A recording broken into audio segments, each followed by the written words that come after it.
Welcome, dear students. Today we shall talk about the Green Revolution. The third agricultural revolution, which is commonly referred to as Green Revolution, refers to a set of initiatives in the field of research technologies that began in the 1950s and finished in the late 1960s. The result of this information transfer to the agricultural industries resulted in a significant increase in production around the world, with an emphasis on heightened productivity in developing countries. The production of food within India was insufficient in the years from 1947 to 1960, as there was a growing population during which a famine was also anticipated. Food availability was only 417 grams per day per person. Many farmers were in debt and they had become landless laborers. Political situation that prevailed also had a negative impact on the food system. There was a severe shortage of food crops as well as commercial crops. At the same time, Norman Borlaug, an agronomist, contributed to the Green Revolution significantly, and this had set out its effects throughout the world. He provided new seeds for cultivation which were stocky, disease resistant, fast growing and high responsive to fertilizers.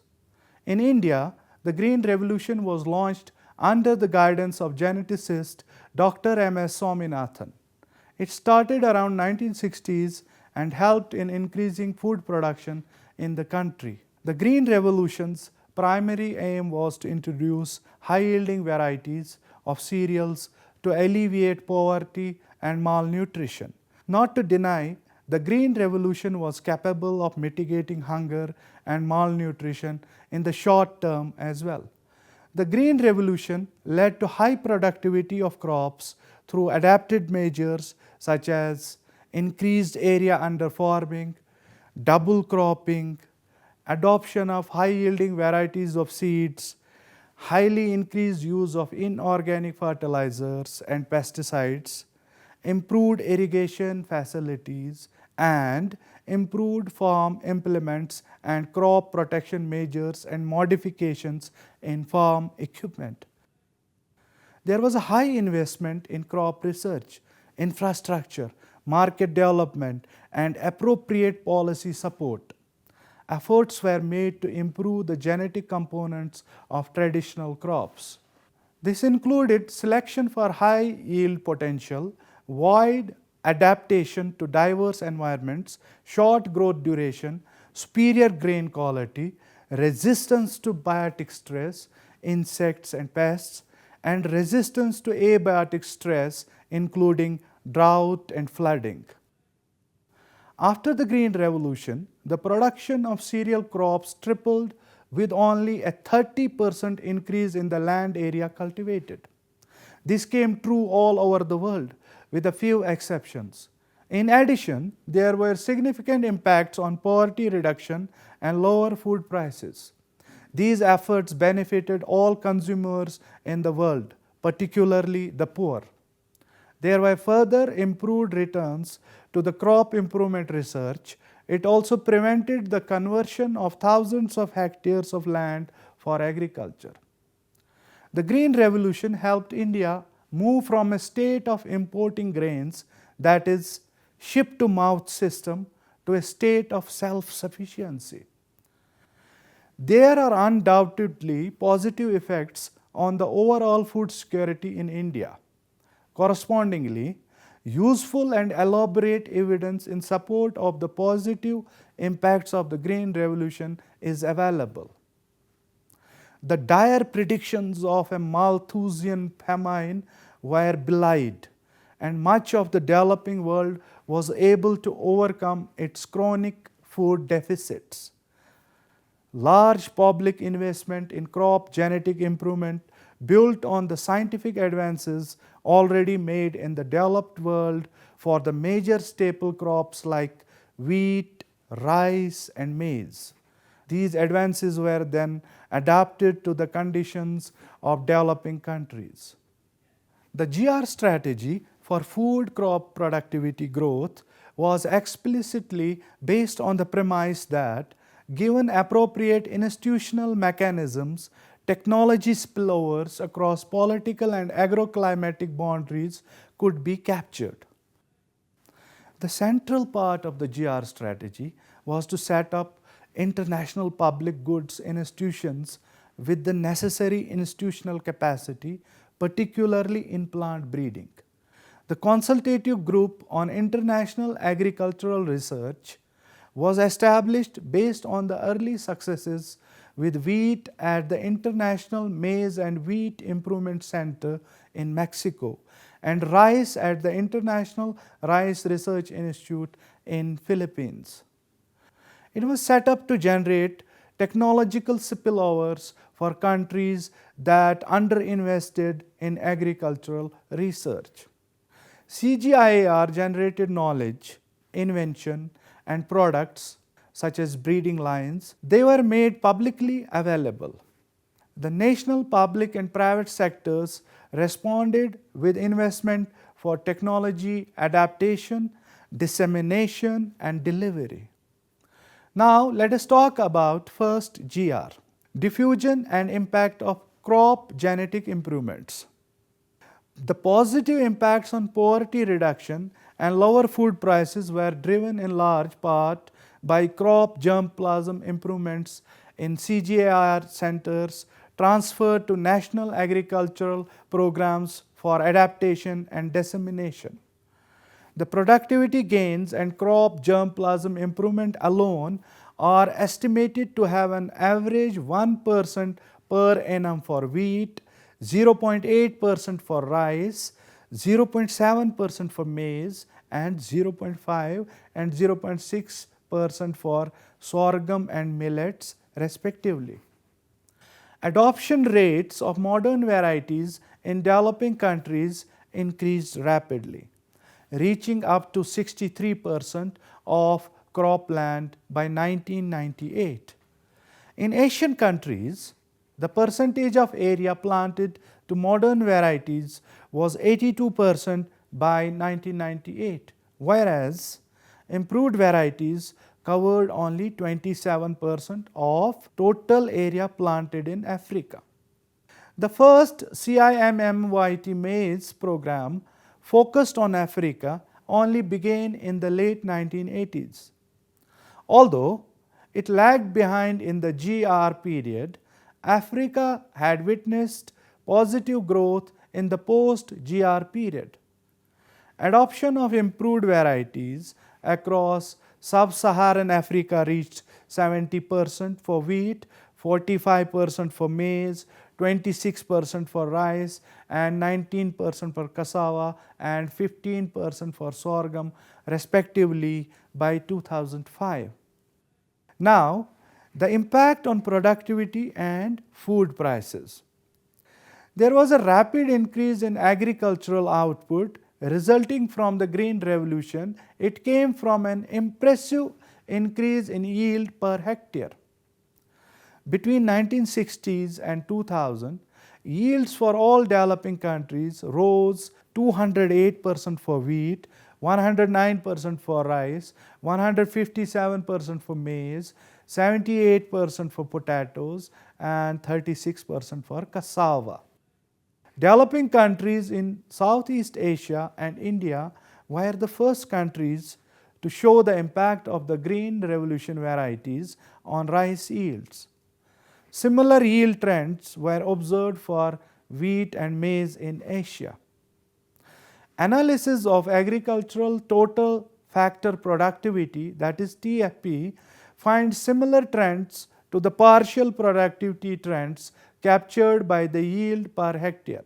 The TFP is defined as the ratio of total output to the total input in a production process. For the period 1970 to 1989, the change in the global TFP for agriculture was 0.87%, which nearly doubled to 1.56% from 1990 to 2006. The crop genetic improvement focused mostly on producing high-yielding varieties. and the decrease in time to maturity, which allowed for an increase in cropping intensity. The rapid spread of the rice-wheat system in the Indo-Gangetic plains, that is from Pakistan to Bangladesh, can be attributed to the shortening of the crop growing period. Other improved inputs include fertilizer, irrigation, and to a certain extent pesticides. These were also critical components of the Green Revolution intervention. The widespread adoption of GR technologies led to a significant shift in the food supply function, contributing to a fall in real food prices. Between 1960 and 1990, the food supply in the developing countries increased from 12 to 13%. Estimates suggest that without the CGIAR and national programs on crop germplasm improvement efforts, food production in developing countries would have been almost 20% lower. World food and feed prices would have been 35 to 65% higher, and average caloric availability would have declined by 11 to 13%. Overall, these efforts benefited virtually all consumers in the world, and poor relatively more so, because they spend a greater share of their income on food. Now, we shall talk about access to crop genetic improvements. The CGIAR's numerous crop improvement networks allowed for the best breeding material and knowledge to be widely and freely available and used across the developing world. The National Agricultural Research Systems, that is NARS, in developing countries generally used varieties or crosses from CGIAR centers as parents, and then adapted those varieties for particular agroecological environments. Enabling such adaptive transfers significantly improved research efficiency, reduced research costs, and greatly expanded the pool of genetic resources and varieties available to the national programs. Such an uninhibited system of germplasm exchange with the best international materials allowed countries to make strategic decisions about investing in plant breeding capacity. In general, large nurses engaged in adaptive transfers rather than direct use of CGIAR generated varieties and crosses, whereas small nurses used the material directly. The CGIAR content of modern varieties was high for most food crops. 36% of all varietal releases were based on CGIAR crosses, although it varies greatly by crop. In addition, 26% of all modern varieties had a CGIAR crossed parent or another ancestor. Now, let's talk about returns to crop improvement research investments. The returns to research investments in the GR strategy of germplasm improvement have been measured in great detail by several economists over the last few decades. These studies have found high rates of return ranging from 40 to 60%. More importantly, no evidence was found that the rates of return of research had declined over the time. The overall benefits of CGIAR contributions to crop genetic improvement are estimated in billions of dollars, mostly because of the benefits from the improved three main staples, that is wheat, rice, and maize. They have estimated benefits of 2.5, 10.8 and 0.6 to 0.8 billion dollars respectively.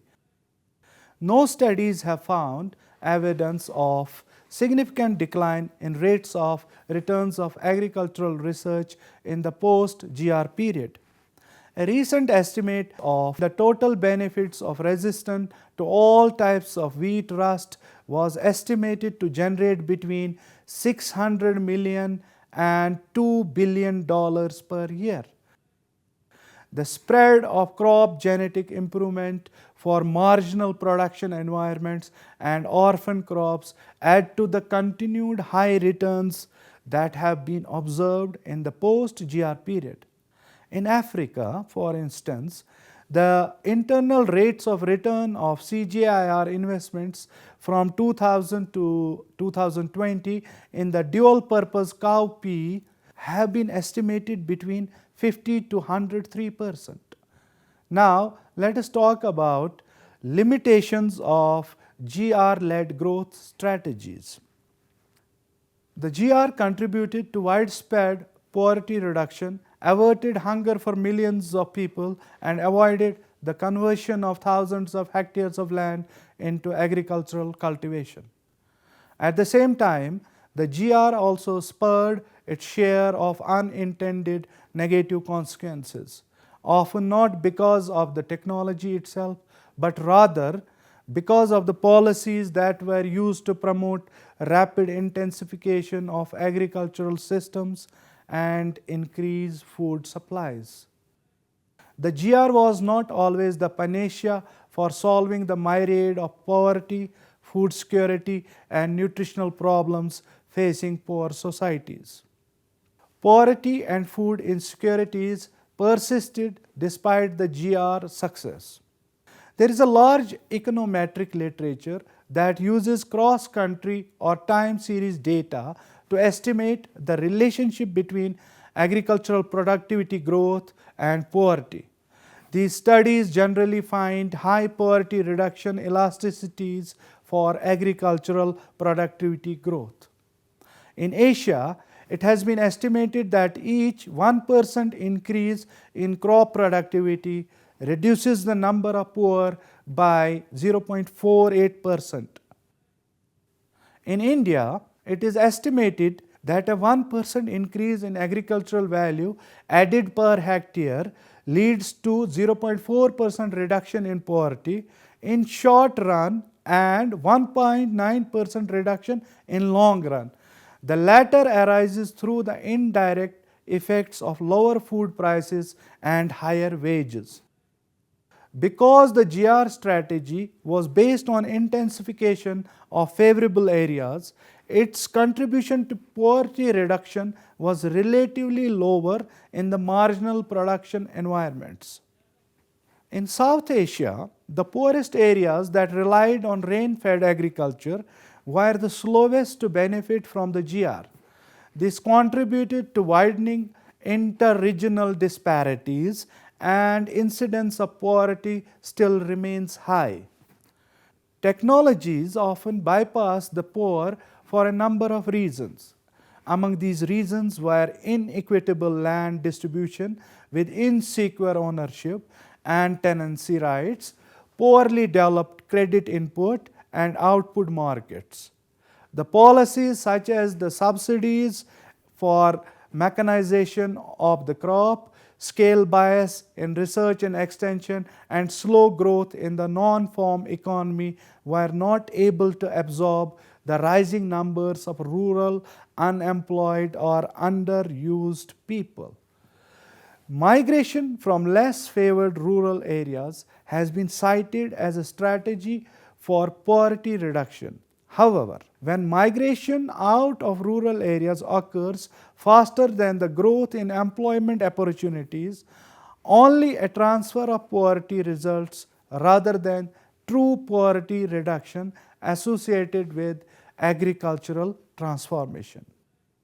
Now let us talk about impact of Green Revolution on nutrition. Between 1960s and 1990s, the share of undernourished people in the world fell significantly. Improved availability and decreased staple food prices dramatically improved energy and protein consumption of the poor. A 10-year study in southern India found that increased rice production resulting from the spread of high-yielding varieties accounted for about one-third of the substantial increase in energy and protein consumption of both farmers and landless workers. The fall in staple prices as a result of the GR also allowed for more rapid diet diversification even among the poor populations, because savings on staple food expenditures improved access to micronutrient dense foods. For example, in Bangladesh, the steady fall in the real rice prices from 1992 to 2000 led to a greater expenditure per capita on non-rice food and a significant improvement in child nutrition status. The amount of rice consumed did not change, but households spent more on non-rice foods as their rice expenditures declined. The nutritional gains of the Green Revolution have been uneven. Although overall calorie consumption increased, dietary diversity decreased for many poor people, and micronutrient malnutrition persisted. In some cases, traditional crops that were important sources of critical micronutrients such as iron, vitamin A, and zinc were displaced in favor of the higher value staple crops. For example, intensive rice monoculture systems led to the loss of wild leafy vegetables and fish that the poor had previously harvested from rice paddies in the Philippines. In India, the increasing price of legumes has been associated with a consequent decline in pulse consumption across all income groups. The policies that promoted staple crop production, such as fertilizer and credit subsidies, price support, and irrigation infrastructure, particularly for rice, tended to crowd out the production of traditional non-staple crops such as pulses and legumes in India. More recent evidence does suggest that diets are shifting in urban and rural Asia to include fewer cereals and more milk, meat, vegetables, and fruits. Evidence from India shows a marked increase in protein and fat intake between 1975 and 1995 across all income groups, suggesting that all consumers have benefited from some nutritional improvements. However, micronutrient deficiencies among the poor persist, indicating that this dietary shift has not yet fully compensated for the decline in vitamin intake associated with the cereal dominant diets. Now let us talk about environmental impacts of Green Revolution. The GR-driven intensification saved new land from conversion to agriculture, a known source of greenhouse gas emission and a driver of climate change, and allowed for the release of marginal lands out of the agricultural production into providing alternative ecosystem services such as the regeneration of forest cover. High-yielding varieties, more responsive to external inputs, were central to the productivity achievements. However, in many cases, appropriate research and policies to incentivize judicious use of inputs were largely lacking. Unintended consequences in water use, soil degradation, and chemical runoff have had serious environmental impacts beyond the areas cultivated. The slowdown in yield growth that has been observed since the mid-1980s can be attributed in part to the above degradation of the agricultural resource base. These environmental costs are widely recognized as a potential threat to the long-term sustainability and replication of the Green Revolution's success. The environmental consequences were not caused by the GR technology per se, but rather the policy environment that promoted injudicious and overuse of inputs and expansion of cultivation into areas that could not sustain high levels of intensification, such as the sloping lands. Output price protection and input subsidies, especially in fertilizer, pesticide, and irrigation, distorted incentives at the farm level for adopting practices that would enhance efficiency in input use. Where the policy incentives were corrected, farmers quickly changed behavior and adopted more sustainable practices. For example, the removal of pesticide subsidies in Indonesia in the early 1990s led to a dramatic drop in insecticide use. Now let us talk about marginal production environments. The original purpose of the GR was to intensify where returns would be high, with a focus on irrigated or high rain-fed areas. The international breeding programs aimed to provide broadly adaptable germplasm that could then be grown across the wide set of geographies, but adoption was greatly in favorable areas. Technologies in the GR period did not focus on the constraints to production in more marginal environments, especially tolerance to stresses such as drought or flooding. Whereas high-yielding varieties of the wheat provided yield gain of 40% in irrigated areas with modest use of fertilizer in dry areas, gains were often no more than 10%.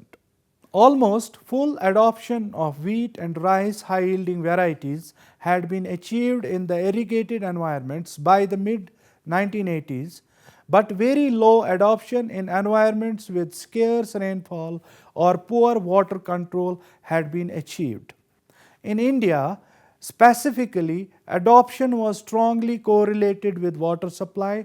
Worldwide, improved seed fertilizer technologies for wheat were less widely adopted in marginal environments and had less of an impact there than in favored environments. More often than not, marginal environments were left behind because the climate and resource constraints were such that returns to the investment in GR varieties were low. Despite relatively low adoption of improved varieties, people living in marginal environments benefited from the GR through consumption and wage linkages such as lower food prices. Farm employment and growth in the non-farm rural economy provided labor benefits to the landless rural poor and those people living in marginal production environments. Multi-country case studies of rice environments in Asia show that the labor migration to more productive environments resulted in wage equalization and was one of the primary means of redistributing the gains of technological change from favorable to marginal areas. There is also a growing body of evidence of spillover from the productive regions that benefit from more marginal environments. These spillovers involve not only technology transfer and capital investments, but also the software of development such as local institutions, property rights, and social capital. Poorly endowed environments, nevertheless, pose a tremendous challenge to researchers and policymakers alike to identify new agricultural research and development opportunities and facilitate adoption of technologies and appropriate institutions to meet the need of the poor living there. In the post-GR period, new investments in research and development for stress-tolerant crops and increased demand for feed grains have changed the prospects of agricultural production in marginal areas. Drought and pest-resistant varieties such as submergence-tolerant rice and drought-tolerant maize provide options that reduce farmers' risk and improve incentives to invest in productivity enhancing technologies, changing market contexts, and create new opportunities for farmers in more marginal areas, lead to produce for the feed and biofuel markets. Africa was the main exception to the success of GR in the developing world. The GR strategy was not appropriate where population densities were low and or the market infrastructure was poor. Also, the agricultural resource base could not sustainably support productivity growth, and the poor depended largely on orphan crops rather than the three main staple cereals. The package of innovations that spurred GR success in Asia was largely inappropriate for the African context at that time. So, dear students, it was all about today's lecture regarding the Green Revolution. Hope you have understood it well. See you next time with a new topic. Till then, take care and goodbye.